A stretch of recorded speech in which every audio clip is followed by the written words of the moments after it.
Okay, the last video got interrupted in the middle of problem 38, so let's continue, or 39, sorry, let's continue with our diver, and let's go on to the question that said, during what period or time periods are you certain the diver was 6 meters above pool level? So they say, which time periods are you certain? So that implies we want to use what we know from the intermediate value theorem. Where are we guaranteed that he was 6 meters? Well, I would say here, on the interval 4 seconds and 8 seconds, his height started at 4 meters and ended at 8 meters. So at some point in there, he had to be 6 meters. So I would definitely say part of this answer would be the interval 4, 8. Oh, there it is.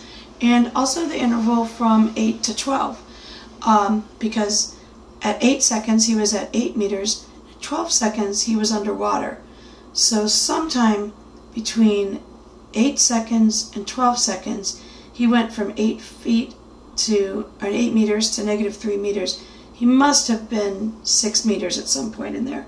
So we can say 8 to 12 also. Now that's not to say there are no other intervals where he could have been 6 meters. We don't really know because we only have these data points.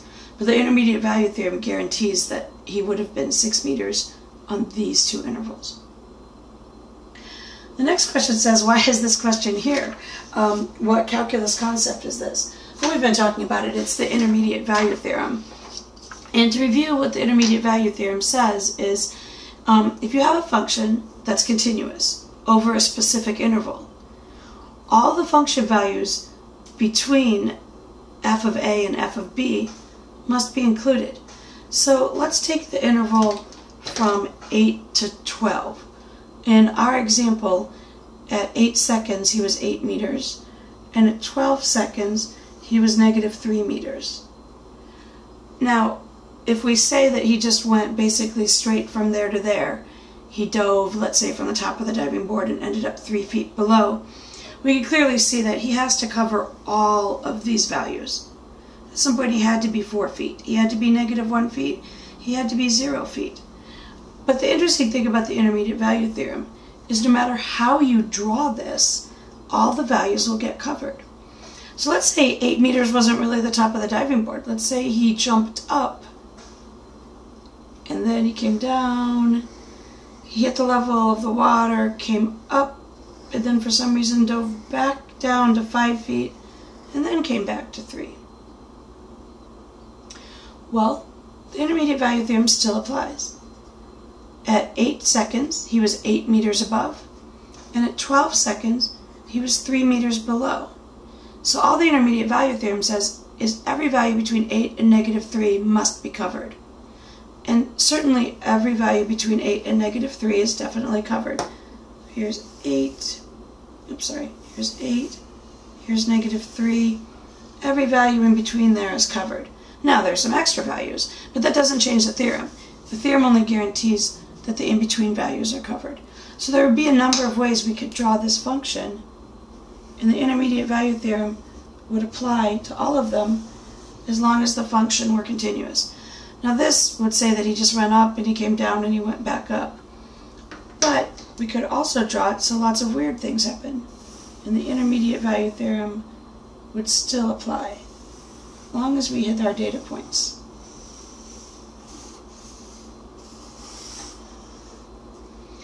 So the intermediate value theorem still works for each of those intervals. Okay, let's look at number 40. Number 40 wants us to use the intermediate value theorem to show that f of c equals -4 exists on the interval 0 to 3. So some students get a little disturbed when they see the f of c. So if it makes you more comfortable to say that that's f of x, it works just as well. So show that f of c equals -4 was the problem. So that f of c equals -4 exists on this interval. You could also just say that f of x equals -4 exists on this interval. whatever makes you more comfortable. So the interval 0, 3, we are saying that somewhere in between 0 and x equals 0 and x equals 3, there must be a y value of negative 4. So we are saying somewhere in here, 0, somewhere in here from x equals 0 to x equals 3, there must be a value of y equals negative 4. So to prove that, we better find out when x is 0, what is y? When x is 3, what is y? So we need to find f of 0 and we need to find f of 3. So we know how to do that.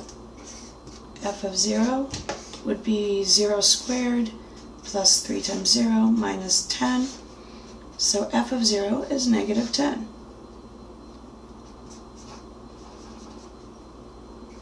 F of 3 would be 3 squared plus 3 times 3 minus 10. That equals 9 plus 9 minus 10. That equals 8. So our y values are going from negative 10 to 8. So the first part of the problem said, show that there's some f of x in here that equals negative 4. Well, the intermediate value theorem guarantees that we will have a value of negative 4 because f of 0 is negative 10 and f of 3 is positive 8. So we can write that. IVT guarantees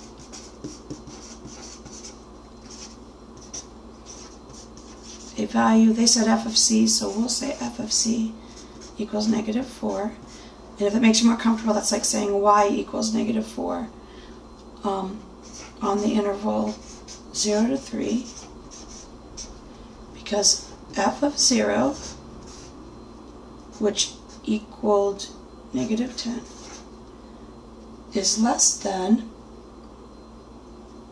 f of c, which they told us equals negative 4, which is less than f of 3, which they told us, or which we figured out, equals 8.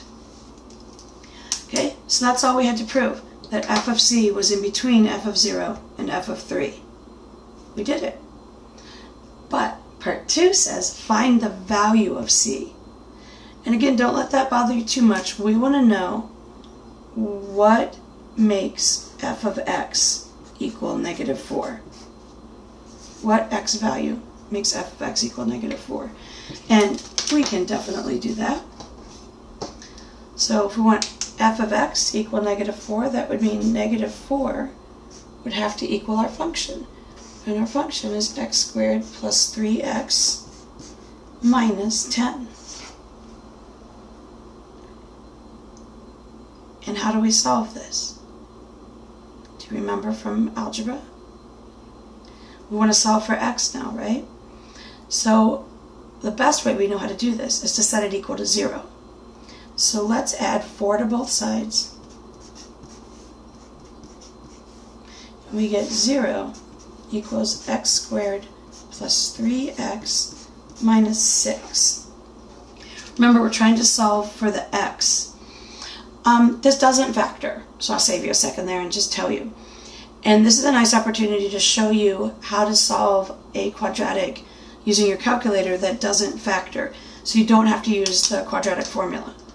So what you would do, so we're looking for an x value that makes x squared plus 3x minus 6 equals 0. What you can do, there are a number of ways to do it, but I'll put it on my calculator here, knowing that you can't quite see the screen, but you can follow along. So we're going to go to y equals, and then we're going to type in x squared plus 3x minus 6. So there's x squared plus 3x minus 6. Okay, and I like to see the graph, so I'm going to hit the graph button. And we can see that it does reach 0 twice. Those are our two solutions. So let's use the calculate button, which is second trace. It says calc above it. So second trace is calc. And I want to calculate the 0. And it asks me for the left bound. So I use the arrow keys to get the cursor to the left of the first 0. And then I hit enter.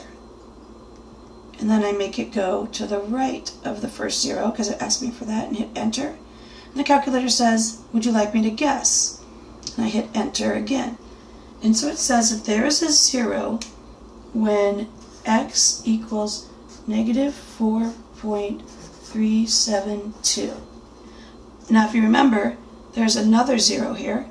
So we're going to do the same thing again. I'm going to hit second trace, which gives me calculate. Then I'm going to hit 2 for 0. And I'm just going to trace along. It's asking me for the left side. So I want the left side of the 0. And then I hit enter. Then I want the right side of the 0. And I hit enter. And it asks me if I want it to guess. And I say yes. And it guesses the other 0 for me. And by the way, it's more or less using the intermediate value theorem itself, the calculator is. I get x equals 1.37. So because it's a quadratic, I in this case have 2 roots, so I have 2 potential answers here. So x could equal negative 4.3 or x could equal 1.3. Well, remember, we are looking for something on the interval 0, 3. We need an x value between 0 and 3 for this original quadratic. So which one of these x values that we got from solving for negative 4 is it? Well, it's obviously 1.372.